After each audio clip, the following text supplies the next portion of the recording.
Please join me in welcoming Chief Justice Roberts and Judge Vilardo.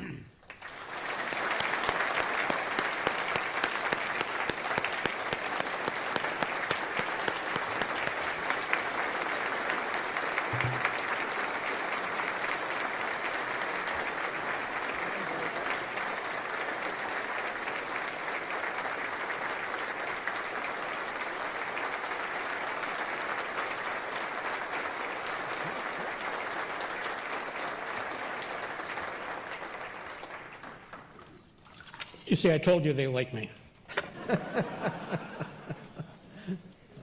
Well, it's really is an honor to be here with you and to rekindle our old friendship that started, what, 47 years ago? Wow, yeah. Long time. You haven't aged a bit. No, you haven't. You haven't changed a bit. So folks from Buffalo are very proud to say that you're a native son here. You spent the first 10 years of your life in Hamburg. Right? What do you remember about growing up in Buffalo? It was cold. No, the memories were refreshed earlier this morning. I went back and visited my boyhood home, which was a lot smaller than I remember. It was near the fairgrounds, for those of you around here, and we would, I remember hearing the call to the post, you know, the dun dun dun dun dun dun dun, when they were, because they did racing there on the weekends, and we would set up lawn chairs in the driveway because they had concerts too, and got the concert without having to pay for it. So, Where'd you go to school? St. Bernadette's. Yeah, and that's where my wedding was. Oh, Yeah, yeah. So we have that. it closed last week. Yeah, that's what I heard. That's what I heard. So when we were in law school, and particularly on the law review, people saw you as very bright, a good writer, ambitious, and going places. Did you let yourself dream about being on the Supreme Court then? No. I didn't dream about being a judge. I didn't dream about being a lawyer before then. I was going to go to graduate school to study in history. True story, I was taking a cab back from Logan Airport to the campus, and the cab driver asked me what I did, and I told him I was a history major at Harvard. He said, I was a history major at Harvard. And so I said, where's that law school application file? When I got to law school, I found out that I liked it, but I certainly didn't want to be a judge, and then ended up clerking and working in the government and in a law firm for a while, and it just sort of happened that you end up in a position where someone decides to nominate you to be a judge, and by that time I had been practicing long enough that I thought it would be a good change, and that worked out, and then the Supreme Court fortuitously came along after that. Yeah. So your career started as and was by and large as an appellate lawyer.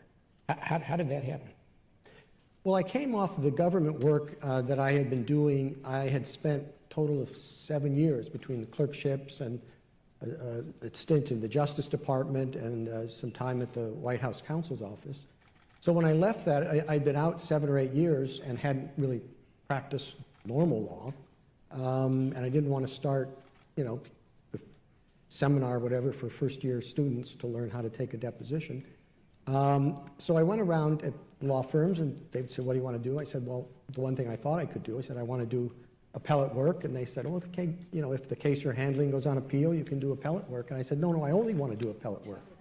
And nobody was buying that until I ran into a fellow named Barrett Prettyman, who that's what he did. It was at the firm of Hogan and Hartson, and he was an amazing man, and I decided I would like to work with him, and that was fine with him. He had been extraordinary life. The courthouse in D.C. is named after his father, who was a very prominent judge. But Barrett, at age 18, left high school in D.C. and went to England, and then joined Patton's army. Hurtling toward Berlin, and they were ambushed, and his unit found themselves in these foxholes. Terrible cold. through the night, and the Germans were sort of picking them off sort of one by one. And he swore that if he made it to the morning, he would wake up happy every day. And he made it through. He had frostbite. They took him back to back to Belgium. The rest of his unit went in, and they were going right into the Battle of the Bulge, and they were all killed.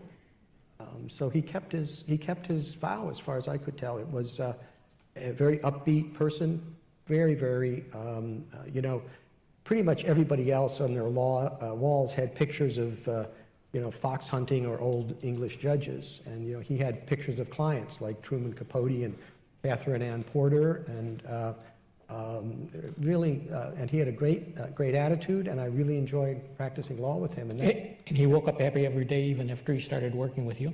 Yeah. I never heard that. Yeah. So I said you were a hard worker on the law review, and you really were, but you had some time for fun as well. And I told Tom Metzloff, who's a law professor at Duke, that I would ask you to tell these folks about pencil ball. Yeah, Tom and I spent more time playing pencil ball at the law review than working on the law review stuff. It was a very complicated thing. You get a little piece of paper and put some tape around it, and then with pencils, somebody would pitch the ball, and you try to hit it with a pencil. And you have this elaborate scoring system too, right? A triple, if you got in the wastebasket, it was a triple. Right. If it ended up sticking to the ceiling, it was a homer, I forget. Well, it was very complicated. They never let me play. The rules evolved as each game went on. I was an underclassman, so they never let me play. But, but they played the pencil ball game. So you interviewed for clerkships yourself, and you now interview candidates for clerkships. Any pointers you have for folks when they interview? Well, one year when I was interviewing people, I was looking with law clerks, and probably you do as well, you want people with some degree of self-reliance and confidence. So I thought, laid out a dozen half glazed and half powdered donuts out in the waiting area. And I figured, one, it would be a good sign if whoever it was liked donuts. And also if they had enough self-assurance to have one, even though their hands would have glazing or powder on them when they came in. End of the day, a dozen donuts still there. So everybody failed that. Now, I had some bad experiences of my own. It was back when some justices were still hiring people right out of law school, and Justice White was one of them, and I was scheduled for an interview with him. And I went down to Washington, and they had just opened the new metro system, just opened, and you put your money in and you get a fare card and all that. I don't think they do this anymore. I'm sure they fixed it back then, but all I had was a 20, and put it in and put in the fare. It was 40 cents to Union Station, so I got $19.60 in quarters or whatever. It was like in Las Vegas, the quarters just kept punching out. But I was a law student. I wasn't going to leave them there. Right. So I put some in here and some in here in these other pockets. And I walked into Justice White's chambers, and I was jingling, jingling. He kind of looked strange at me, and I crossed my legs, and $1.50 fell out on the floor. I didn't get an offer from him. Tom Metzloff got that job, right? He clerked. Yeah, Tom, my pencil ball opponent, got the job instead. Yeah. So you really are a terrific writer, and you were back in law school as well. I still remember you're telling me that if I had a sentence that had 3 prepositional phrases or more, go back and rewrite the sentence because the sentence needed rewriting. Where'd you learn to write? And is there any one person who you credit for teaching you how to write? Well, I think the way to learn to write is to read good writing. And I read a lot. I liked Conrad, and Elmore Leonard. I mean, Joseph Conrad, if you want to write long and flowing, elegant sentences, and Elmore Leonard, if you like punchy sentences. And I think that helped a lot. When it came to writing briefs, though, I had a a secret weapon. I have 3 sisters. None of them is a lawyer, and yet they're, very bright. And I would send, for most cases, a copy of the draft brief to them and ask them to read it once. And then I'd call them and ask them what it was about and who should win. And if your writing isn't clear enough for somebody who's an intelligent layperson to get through it and to understand, basically what's going on. I mean, they wouldn't say, under ERISA this or that, but they say, the guy who, was driving the truck, should have looked left and he looked right, and, the safety brake didn't work, so the other person could pay. And if it was the right answer, then, and I see it today, and I bet you do too, when you read so many briefs and read them carefully, but it's not like you can devote as much attention to however many cases you're hearing. So you want to make sure that somebody who's going to read through it once, maybe a little more quickly than you'd like, really gets the gist of what you want. The other thing I'd like to do is read aloud.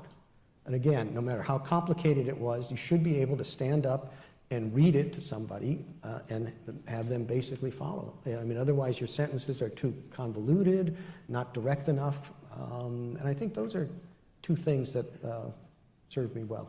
Do you still try to do that now when you write decisions? You try to make them simple and Yeah, people accessible? are always complaining and walking down the halls, and they're reading out loud, and no, they don't do that.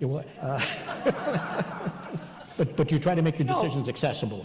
And I'll tell you, I mean, it's not, there are cases where, but we don't necessarily study every brief, and if you file a brief and you can't, I can't read through it once, right. It's going to, okay, I've got to read through it twice, and, sit down with the law clerk and say, what do you think this is about? Yeah. And I think people place too much emphasis on showing off their intellectual sophistication or the nuances instead of just being very direct in your writing. And I always think, particularly in the cert petitions when I was doing those, it's very hard.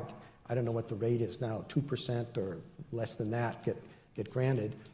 I always thought it was important to put something in that would catch somebody's eye.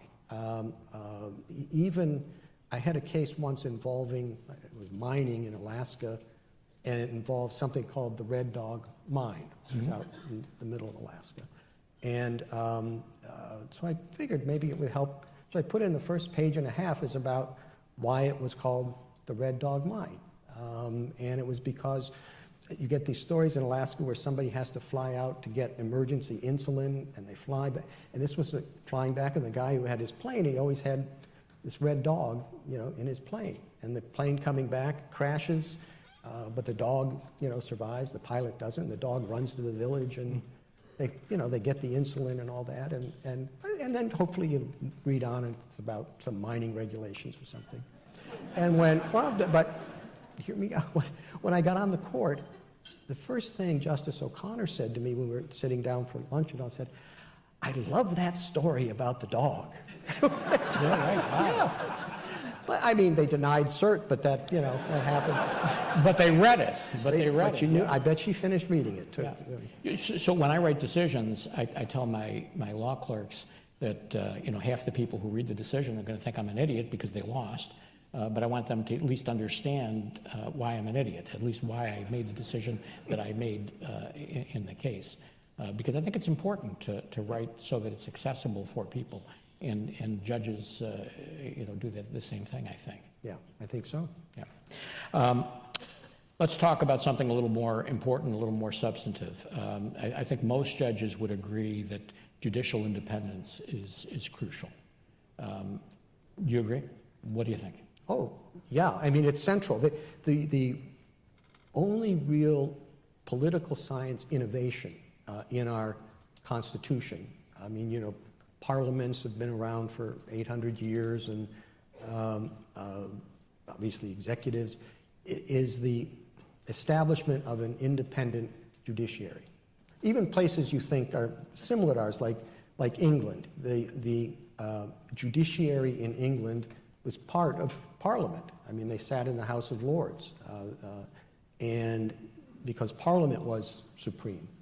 But in our Constitution, judges and the judiciary is a co-equal branch of government, separate from the others, with the authority to interpret the Constitution as law, and strike down, obviously, acts of Congress or acts of the president. And that innovation doesn't work if it's not, the judiciary is not independent.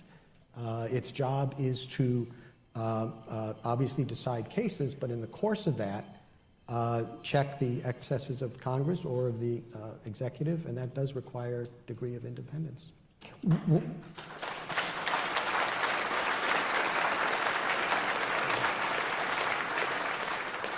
What do you think of these calls for impeachment of judges based on the decisions that they've made?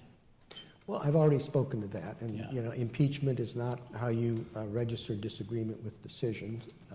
That's what you're for, right? That's what you're there for. That's what we're there for. Yeah. So lots of decisions that you make interpreting the Constitution have real-life practical consequences. So just as a for example, the Second Amendment decisions result in more people having guns.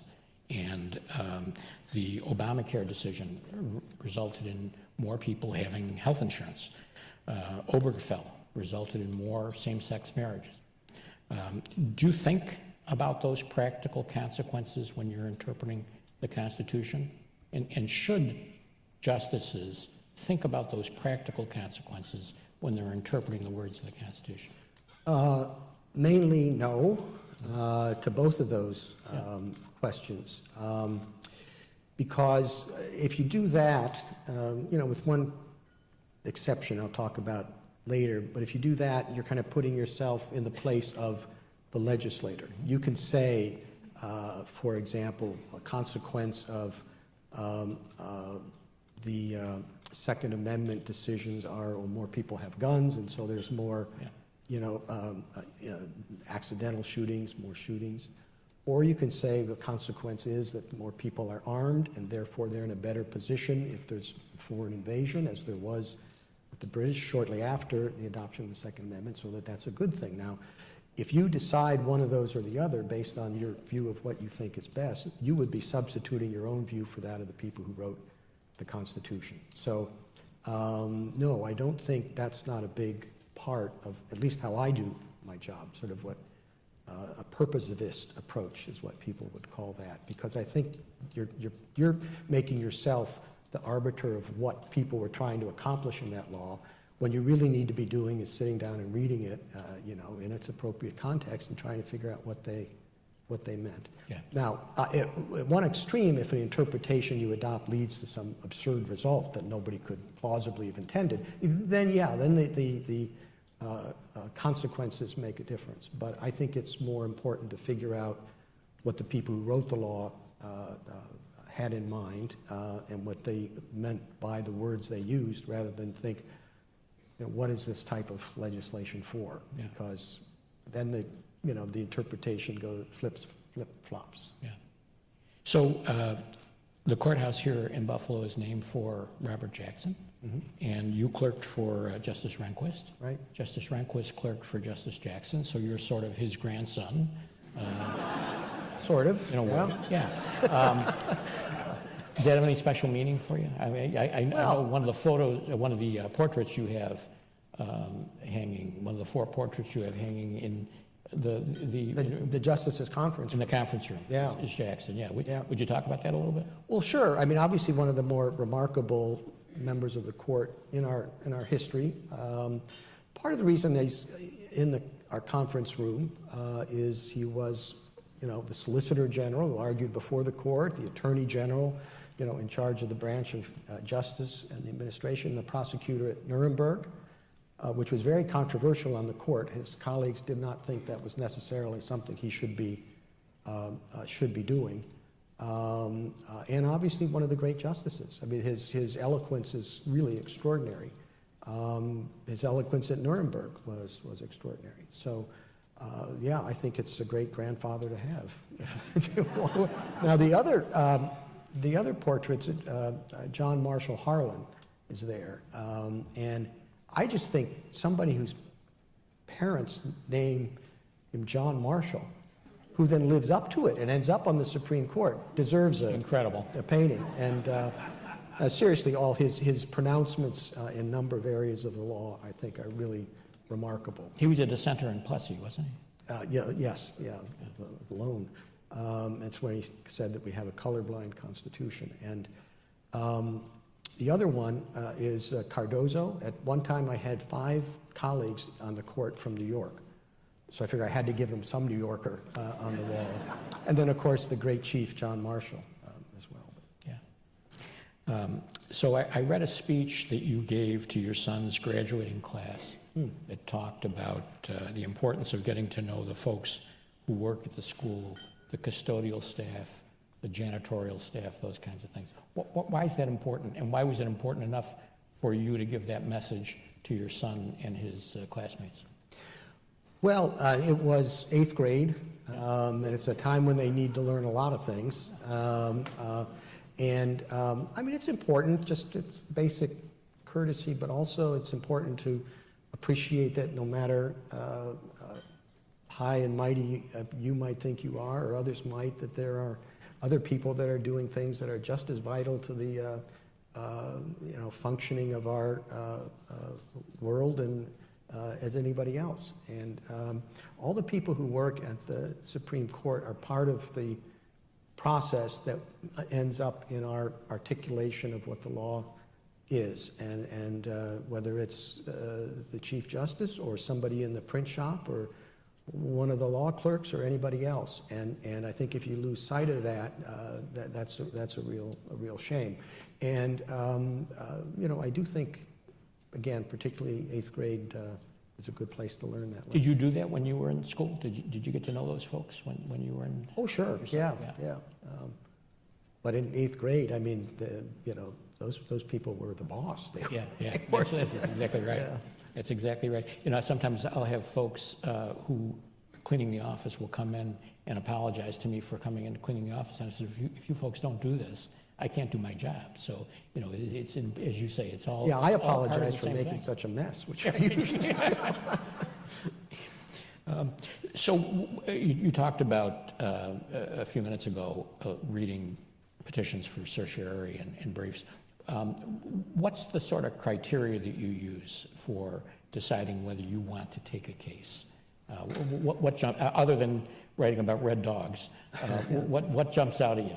Well, and it's pretty clear that it doesn't really matter how right or wrong it is. I mean, the one thing you could say in a cert petition that's not a good idea is how horribly wrong this is, because the first message that comes across to us is that, well, if it's that wrong, we don't have to worry about it. Nobody's going to follow it.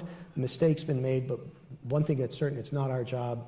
We're not a court of error in the sense that we correct mistakes. So what we're looking for are conflicting decisions on the same law that have to be fixed. I mean, if one person reads this law and says you can't do this, and the other person says, no, it means you can't do this, it should mean the same thing across the country. And so that's more the type of case we would take to resolve that disagreement. So people who want to get their cases heard need to have somebody who's good at explaining why we need a greater degree of uniformity.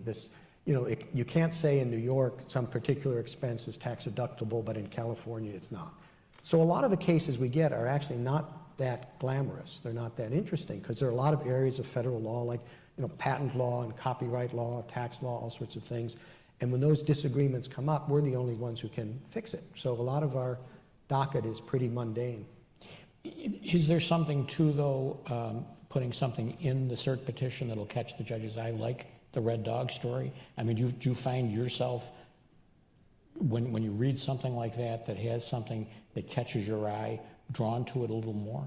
Oh, sure, yeah. I mean, we take whatever it is. I don't know what the number is, 1.5% of all the cert petitions. You've got to do something to stand out of the crowd, unless you have a really good case.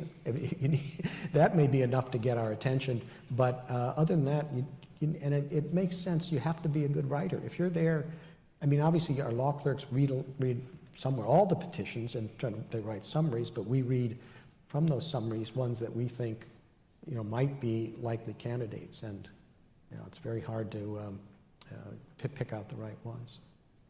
Some of your colleagues have written autobiographies. Have you started yours yet?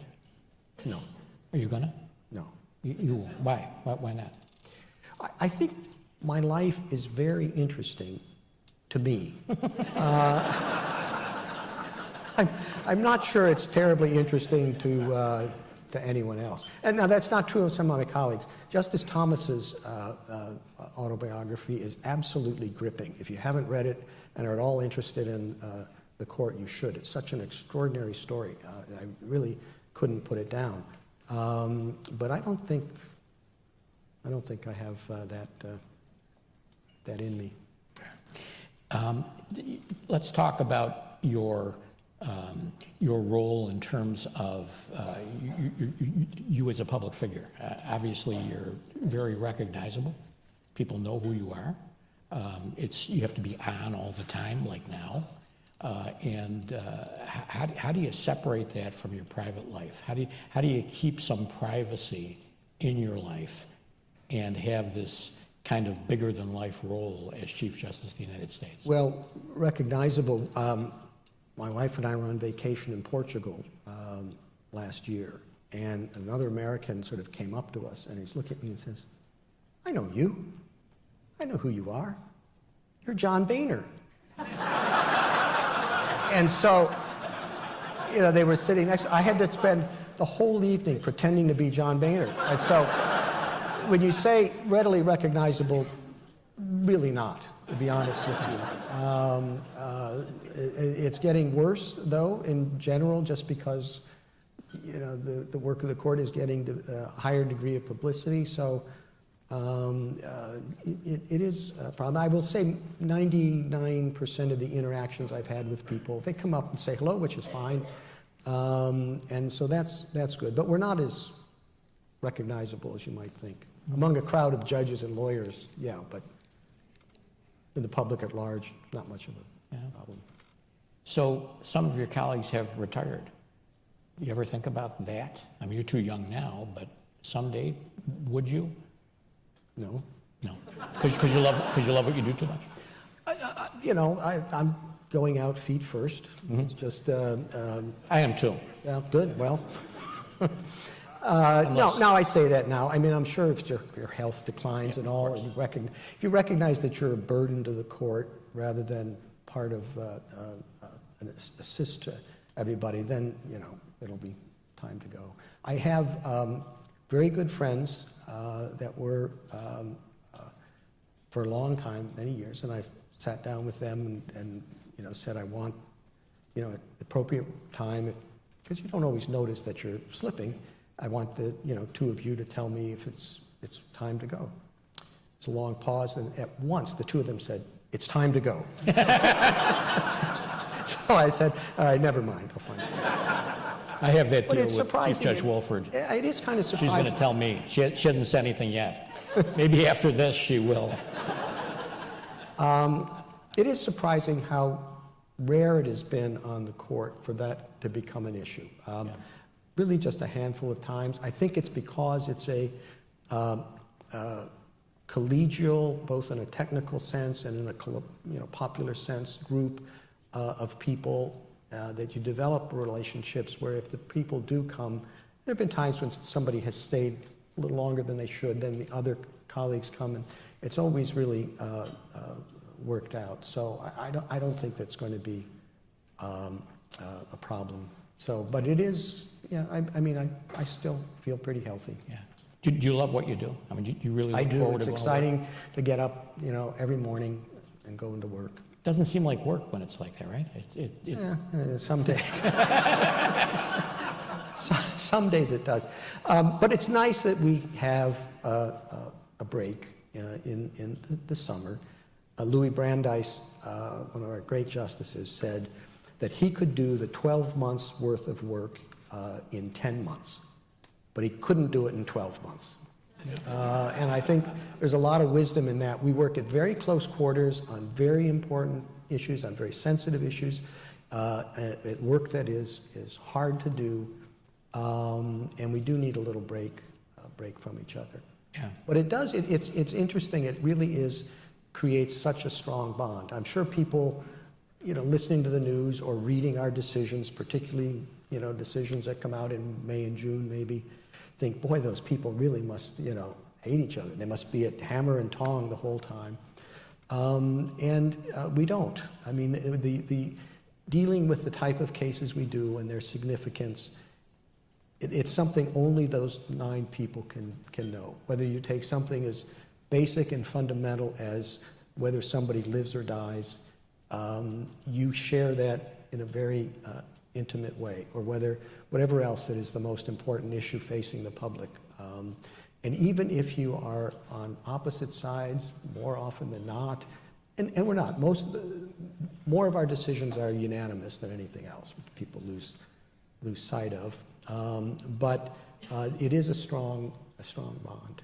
I think when Justice Ginsburg and Justice Scalia were on the court together and their friendship got some publicity, I think people got to understand that a little bit more, because RBG talked publicly about it a lot, and just how fond she was of Justice Scalia and vice versa, even though they were at opposite ends of lots of decisions. Yeah, and a lot goes into that. And you have more in common with some colleagues than others. Sure. So I do things with some of my colleagues that I don't with the other, and vice versa.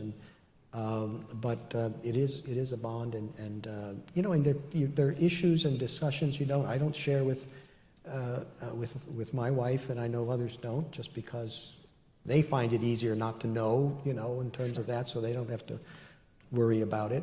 But so it is it's a small group. The bonds of real affection and friendship and shared experience are very, very strong. And I think we try very hard not to let disagreements of the moment break that. So you've been on the court for 20 years? Yeah. And you were a circuit judge for a couple of years before that. Mm-hmm. Read a lot of district court decisions over the years. Mm-hmm. So I'm looking for a little advice now. What can you tell district judges about the decisions they write that might help us? Yeah. Brevity is good. And I think it's Are my law clerks listening to this? Particularly with the district court, we recognize the primary responsibility of the district courts to deal with the facts, and we don't want to be second-guessing the facts.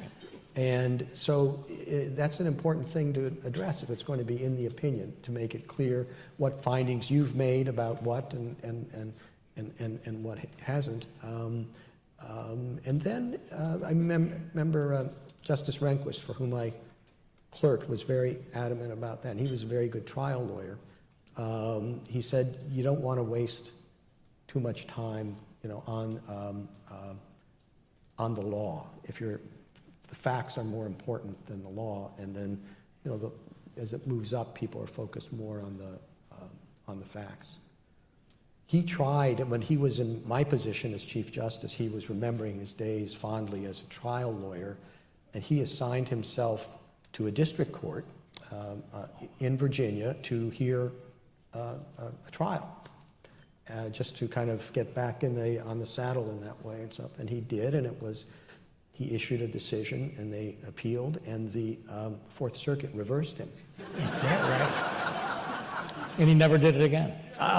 No, but the only thing that made him mad, and he was really upset about it, is that they issued it as a per curiam opinion. Said nobody had the guts to put their name on it. But, you ever think about doing that, trying to be a trial judge? No. No. Because, well, you didn't try cases, so No. difference there. Yeah. So you became Chief Justice in 2005. You worked with Justice O'Connor and then Justice Ginsburg. Yeah. And now there are more women on the court than ever. Has that changed the dynamic or the culture of the court in any way? No, to be my honest answer, I don't think it has. I'm sure when Justice O'Connor came on as the first woman, right, it had all sorts of consequences and changes. And but now, to be honest, I don't think in terms of the dynamic at conference or the discussions and all that, yeah, I just don't think it makes a difference. I wouldn't say that our conferences or our discussions are different because, I would say it's different because those particular individuals are there and they all come and bring different perspectives and all, but I don't think I would say it's different than because they're women. Mm-hmm. So there's been a lot of criticism of some decisions because they have not, they've changed precedent, right? The abortion decision most recently and other decisions like that. But that happens all the time, right? I mean, there's lots of times when courts have precedent that they think needs to be changed for whatever reason. What kind of criteria do you apply to that yourself? Well, first of all, there's a lot of misconception on that subject. See if I make sure I get these numbers right. A recent study, the Warren Court overruled, I think, 3.2 decisions on average, a year. Mm-hmm. The Berger Court actually had a little bit more. I think they did 3.6% a year. The Rehnquist Court moved down a little bit, only 2.4 cases, not percent, cases a year. And in the past 20 years, the number's been 1.6. So people have a different, a somewhat wrong view of how many cases are being overturned. Now, we take fewer cases now than they did before, but the number of important ones that would be subject to overruling are the same. So a lot of people talk as if we're overruling a lot more. It's the lowest it's been since the 50s.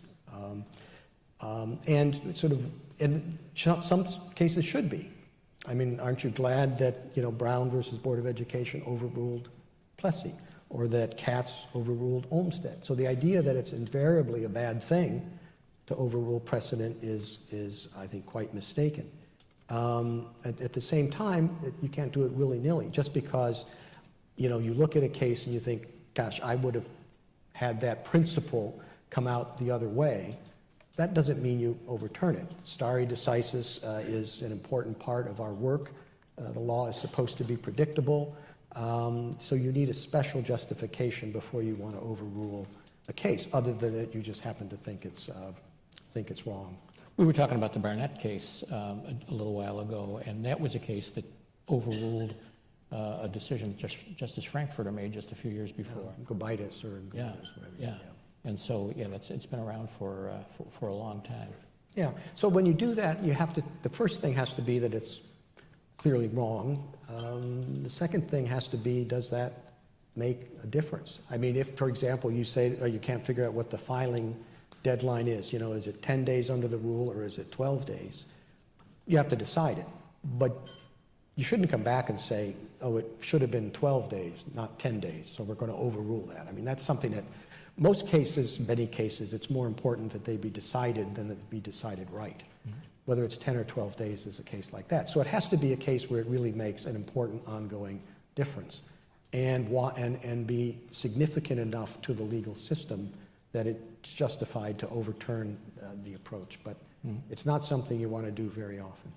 Can you talk a little bit about your experience clerking for Judge Friendly and Justice Rehnquist? Yeah, 2 wonderful years in my life and 2 totally different experiences. And I have to say, at a very personal level, the chance to clerk with Judge Friendly was very important. I graduated from law school in 1979, and this may be just the way I looked at it, but maybe it was because I, being a kind of lawyer was a second choice for me in general. But the law was a very cynical enterprise back then, I think. And in some ways it's good and others bad. It was very instrumental. People were using law as kind of a vehicle to achieve a particular objective. There's nothing wrong with that at all. That's a lot of people, do that. But also in a cynical way. And law was not regarded as something of sort of moral value, for want of another word. And so I felt, frankly, that maybe this had not been a good choice. This wasn't something that was uplifting. If you had a particular agenda you wanted to pursue, good, it could help you do that. But then I went and was at the elbow of this extraordinarily great man, one of the most remarkable judges, and he saw it differently. He really looked at it as a valuable gift that we had inherited for ordering society in a reasonable way. And he was somebody who was totally apolitical. The most brilliant judge of his generation.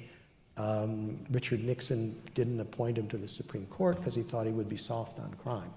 And he would have been, from Nixon's perspective. He would have applied the law as it should be, and it meant some criminals were going to go free and others weren't. And he was able to sort of construct, certainly in his opinions, which lawyers here know were remarkable, realized that this was a system that had internal coherence and that was really a gift, and it needed people who are willing to view it in those terms rather than this is how I'm going to use it to get to a particular result. So that was where kind of I left my cynicism about the work that we as lawyers and judges do, and appreciated that it had a greater worth. And just in terms of writing, he was a remarkable, gifted writer.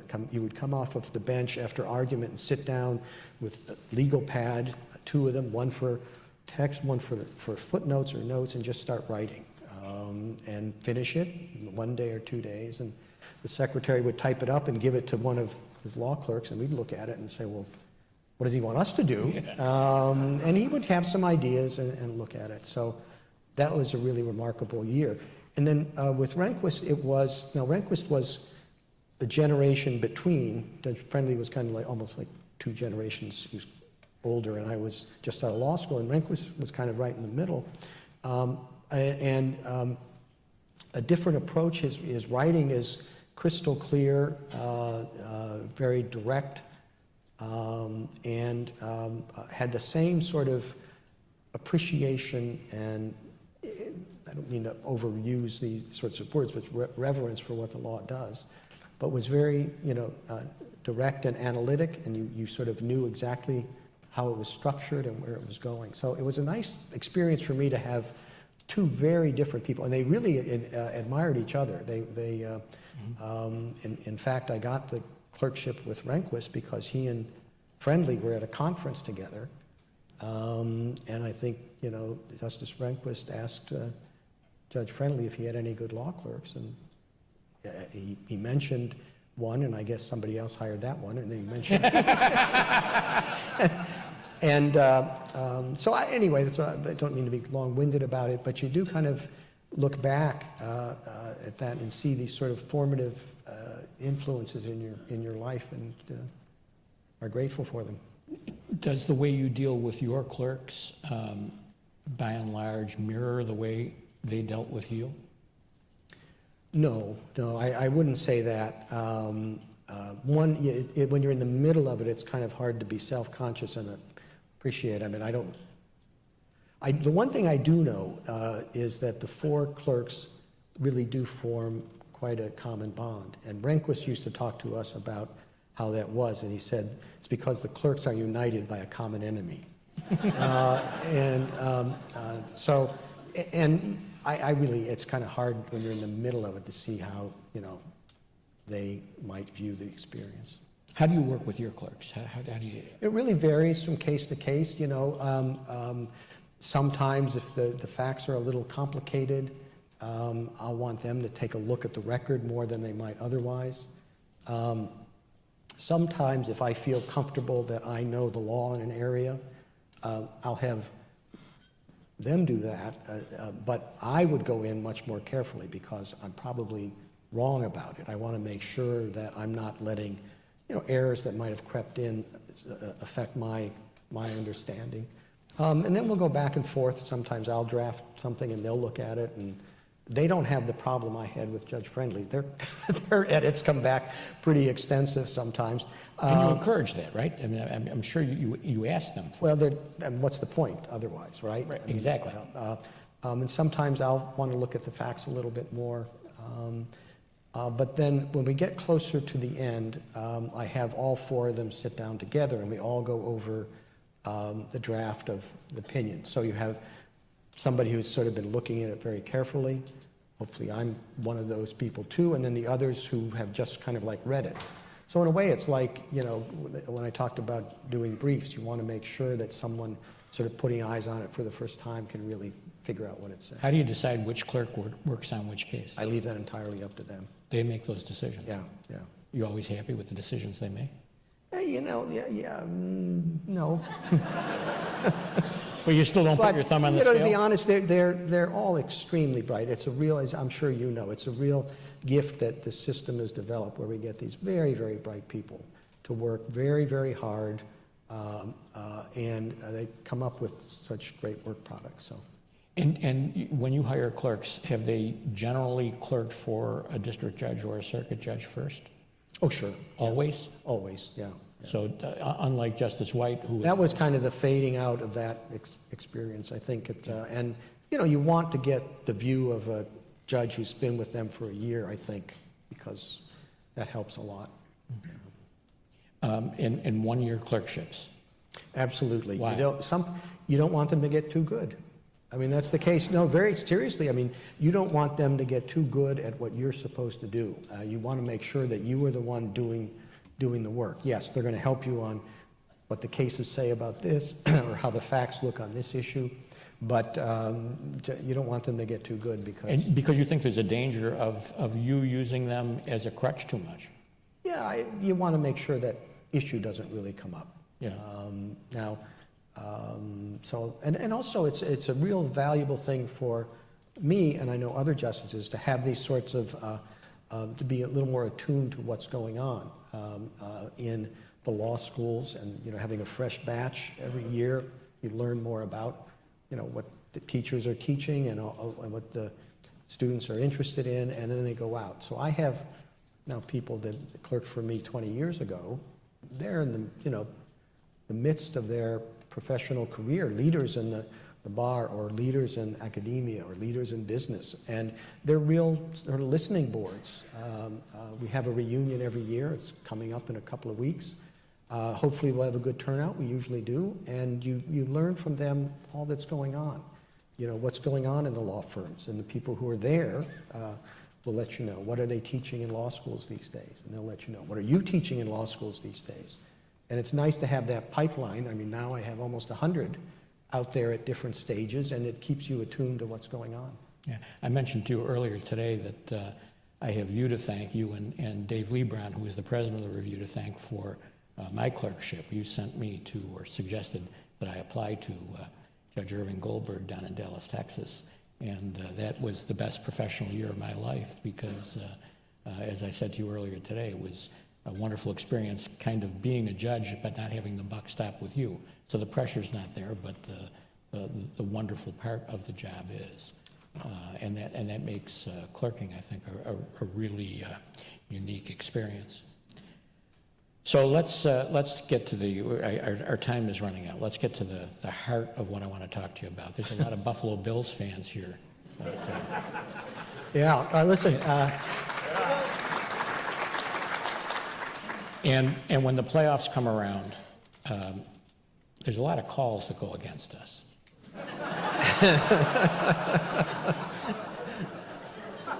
Are you going to be around to handle some emergency appeals this season?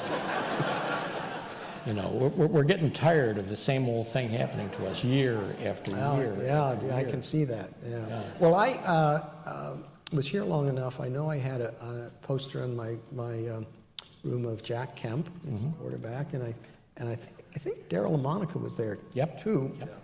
And Pete Gogolak, who was the first soccer-style kicker.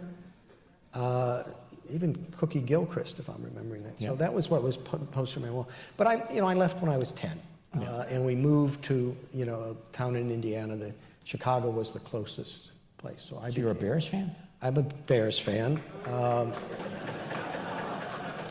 But look, when I was growing up, it was Dick Butkus, Mike Ditka, and really, if he hadn't blown out his knee, the greatest running back in NFL history, Sayers, was yeah. Gale Sayers. And we were near, they had different connections with, they would come and talk at the grade school even, and because we were in Indiana, but on the lake, and people liked to go there. And it was just... Yeah, I say Gale Sayers, I think, was the most beautiful runner I've ever seen. He just was so graceful and so much fun to watch, and yeah, it was a shame that he blew out his knee. Yeah, I have a signed helmet of his, not of his, it's a Bears helmet that he signed in my chambers. Very cool. Yeah. Well, thank you so much for doing this. This is an honor for me, and this was a very pleasurable hour. So, Well, not at all. Thank you for having me, giving me the opportunity to go back and see my boyhood home and, you know, rekindle memories of Buffalo. I appreciate it. we're proud that Thank you're you from all here. for being here. Proud that you're from here. Thanks.